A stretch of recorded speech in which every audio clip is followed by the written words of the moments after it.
Wanita ini sudah mengalami sembelit selama 12 hari. Saat baru turun dari mobil, perutnya tak sengaja terpukul oleh seorang pria. Seisi perutnya pun langsung bereaksi. Keduanya beradu mulut dan bertengkar. Perempuan itu pun mengejar si pria hingga ke sebuah sawah.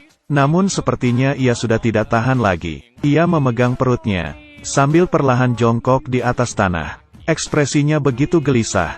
Mungkin kita masih bisa berjalan sambil menahan kencing. Tapi ini tidak berlaku saat menahan bab. Ia pun menyuruh pria itu agar segera pergi. Pria itu pun langsung membalikkan badannya. Namun tak lama kemudian, angin pun berhembus. Dan pria itu menarik napas dalam-dalam. Rasanya seperti ingin mati. Si wanita panik.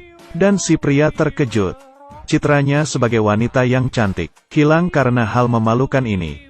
Karena khawatir, ia pun berusaha menutupi ini semua dari si pria. Namun, sekarang yang terpenting adalah bagaimana membuang semua kotoran di perutnya. Wanita itu sudah berkali-kali buang angin. Pria itu sadar diri dan akhirnya pergi.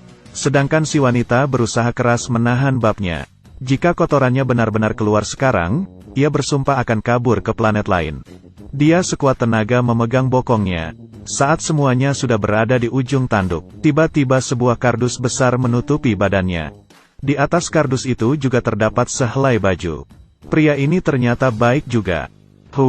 Benar-benar lega. Kemudian, wanita itu pun segera mengeluarkan semua kotoran yang telah ia simpan selama 12 hari itu. Wajahnya terlihat sangat melegakan.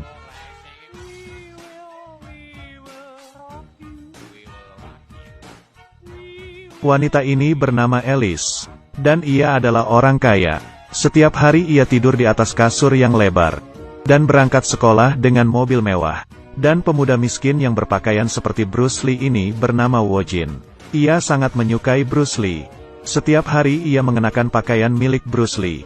Namun suatu hari, saat ia sedang berpose di jalan, sebuah kotoran burung jatuh mengenai dirinya. Dan kotoran burung itulah yang menjadi asal mula ia berkenalan dengan Alice. Ia meraba rambutnya, terasa basah dan lengket. Lalu ia mencoba mencium baunya. Sangat menyengat. Ia melihat sekeliling, dan mendapati dua orang perempuan yang tengah berjalan. Lalu, sebuah ide tiba-tiba muncul. Ia pun diam-diam mengikuti wanita itu. Namun seorang pria tiba-tiba menghampiri mereka, menggagalkan semua rencana Wojin. Ia segera mencari target baru. Namun gagal lagi. Kebetulan Alice baru turun dari mobil. Perutnya pun terpukul oleh tangan Wojin. Seisi perutnya mendadak ingin keluar. Keduanya pun bertengkar. Alice pun meledek baju kuning Wojin mirip seperti warna kotoran. Wojin pun kesal. Ia mengulurkan tangannya lalu berpura-pura minta maaf. Alice pun tanpa curiga menyalaminya. Wojin pun menggenggam erat-erat tangannya. Kini tangan Alice penuh dengan kotoran burung. Mendapati dirinya diperlakukan seperti ini, Alice pun marah besar. Ia pun berjanji akan menangkap pria itu. Saat sedang mengejar, ia menginjak kotoran anjing yang merupakan jebakan dari Wojin. Kemudian, terjadilah cerita Alice yang bab di tengah sawah tadi. Karena perbedaan sifat, Wojin dan adiknya, Julie bagaikan api dan air. Ribut saat makan sudah menjadi kebiasaan. Ternyata, hari ini adalah ulang tahunnya Wojin. Pagi harinya, Julie malah menghina baju Wojin. Wojin hanya tersenyum. Lalu ia mengambil botol saus tomat lalu menyemprotkan isinya ke baju adiknya. Julie adalah seorang fans berat dari bintang pop, dan terdapat wajah idolanya di bajunya itu. Kali ini, ia harus balas dendam. Ia pun menghubungi seorang pria bermasker, untuk berpura-pura mengadakan sebuah event, di mana semua orang yang berulang tahun hari ini, dapat mengambil biskuit dan kopi secara gratis. Mereka berdua pun tanpa ragu, menuangkan mustard ke dalam makaron, lalu menutupnya kembali, dan menuang segelas kopi, lalu menambahkan saus sambal ke dalamnya. Mereka pun menunggu momen itu untuk datang. Namun tak disangka, yang datang malah Alice. Alice menunjukkan kartu identitasnya. Aku hari ini berulang tahun. Tanpa berpanjang lebar, ia pun langsung mengambil makaron itu dan memuntahkannya. Pedas sekali. Ia pun buru-buru mencari minuman. Lalu mengambil segelas es kopi dan menengguknya. Lagi-lagi ia memuntahkan isi mulutnya. Melihat semuanya tidak sesuai rencana, mereka berdua pun kabur. Mereka berdua pun menemukan ide lainnya.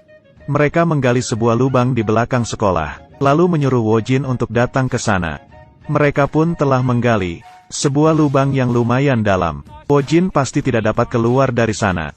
Julie pun gembira seraya membuka rotinya. Namun ia tak sengaja menjatuhkannya. Ah, sudahlah. Sekarang waktunya mengirim pesan ke Wojin.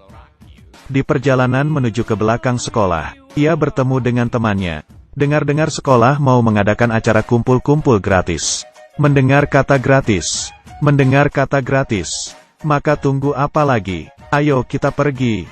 Sementara itu, Alice masih saja mengejar Wojin. Mendengar bahwa Wojin akan pergi ke belakang sekolah, ia pun bergegas pergi ke sana. Dengan cepat ia pun sampai ke belakang sekolah. Namun selang beberapa langkah, ia pun terjatuh ke lubang jebakan buatan Alice. Ponselnya juga tidak ada sinyal. Ia pun terus mencoba untuk memanjat keluar dari sana. Namun tetap saja tidak ada gunanya.